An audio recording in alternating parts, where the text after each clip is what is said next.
Ultimately, financial independence isn't about making all the money in the world. It's about being responsible with the money you have right now. I think what's important, or what is necessarily, or what adds value to my life changes over time. At 37 now, my life is appreciably different from when I was 28 and I first discovered minimalism. I was single back then, I didn't have a 4-year-old daughter, I didn't have a partner at the time, and so the things that added value to my life then were different.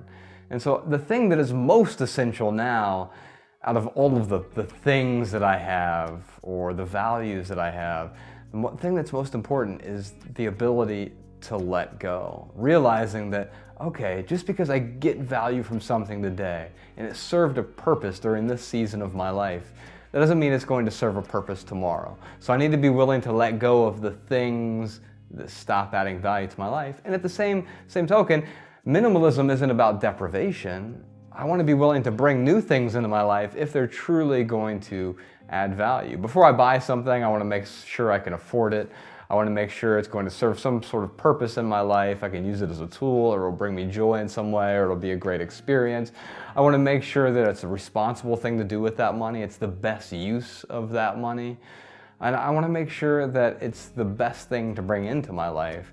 But I also, just because I bring it into my life doesn't mean I have to keep clutching onto it so tightly. So it's funny, people ask me all the time, like, oh man, what are the necessities? What do you need in your life? And I'll tell you, there are 5 things I need in my life. I have to have good health. Without my health, I've got nothing. I have to have good relationships. I am an extrovert. I gotta have good people in my life that I can hang out with, that I can spend time with. That's really, really important to me. I have to be able to cultivate some type of passion.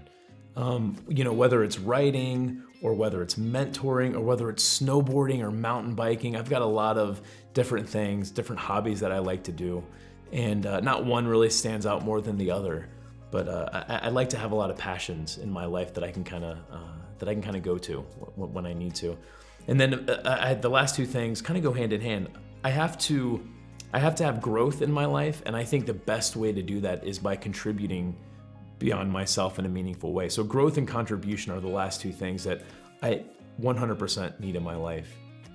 Ultimately though, I think minimalism, what it has done for me is it has given me the power to let go. It has given me the power to detach from any physical item.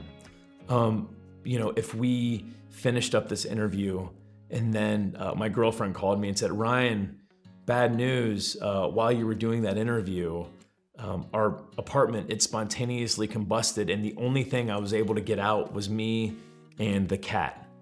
Other than those 2 things in my apartment, I wouldn't miss one single thing. Now, 10 years ago, that would have been a very, very different answer. I would have been very stressed out about my computer and what was on there, and oh man, did you get that Stein that my grandma brought me from Germany? I have a computer. I have a Stein that my grandma brought me from Germany. But the difference is that I know that I don't need those things to live a meaningful life. I don't need those things to be happy. Let's talk about money as part of the equation, because I also don't want to just gloss over money altogether, because in my previous life, it was the primary driver for doing what I did. It's how I made my decisions. And because of that, I forsook the things that were most important to me. I forsook my health. I weighed 80 pounds more than I weigh now. I just felt like crap. My relationships were in shambles. My marriage ended because of it. And so I forsook the things that were most important because I put money first. But there's nothing wrong with earning a living, or working a 9 to 5 or whatever. I'm certainly not allergic to money, right? In fact, if I'm being honest with myself and being honest with others, money is always going to be some part of the equation. And sometimes it may mean you're just going to have to lose money on something. If it's, Ryan, you're really passionate about snowboarding, you don't make any money from snowboarding. Not yet. It's one of the weird things. It's one of the first things we ask someone. When we meet a new person, I'll ask you, what do you do? And I think that is life's most dangerous question. It's almost this weird gotcha question, because when you think about it, it's so expansive. What do you do? I snowboard, I drink coffee, I like long walks on the beach. Oh, you're asking me, where do I work? What's my job title? So you can compare me to you on the socioeconomic ladder. But if you were to posit the question that way, you'd seem like a real jerk. So instead, you say, what do you do? And I'm supposed to recite to you whatever is on my business card. Now, I used to have a really impressive answer to that. I was a director of operations for 150 retail stores at this big telecom company. And while that might have been impressive, it wasn't meaningful to me because I just had that so I could make money, right? To buy a bunch of things that didn't do anything for me, right? Things I don't even remember anymore. If you were to ask me to name the 300,000 items I used to own, man, I couldn't name 1,000 of them to you. We just amass trinkets because that's what we're supposed to do. But today, money is still important to me. I have to pay the bills. I have to keep the lights on. But I've found that if I help other people solve their problems, money eventually follows. If I can do so in an authentic way. And it's not a one-to-one exchange, it's not transactional. But by helping other people, I've found that you'll find a way to make a good life out of that. And part of that has to do with earning an income.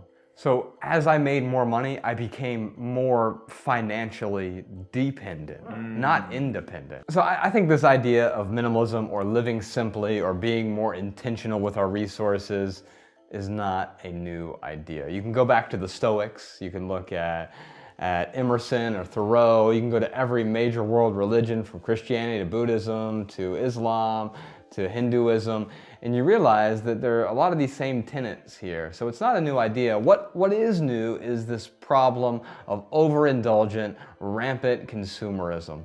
We see more advertisements than we've ever seen, and people are trying to aggregate our eyeballs onto their products and services, some of which might actually add value to our lives, many of which are just adding to the noise, if nothing else. So the problem is new, and minimalism is an old philosophy.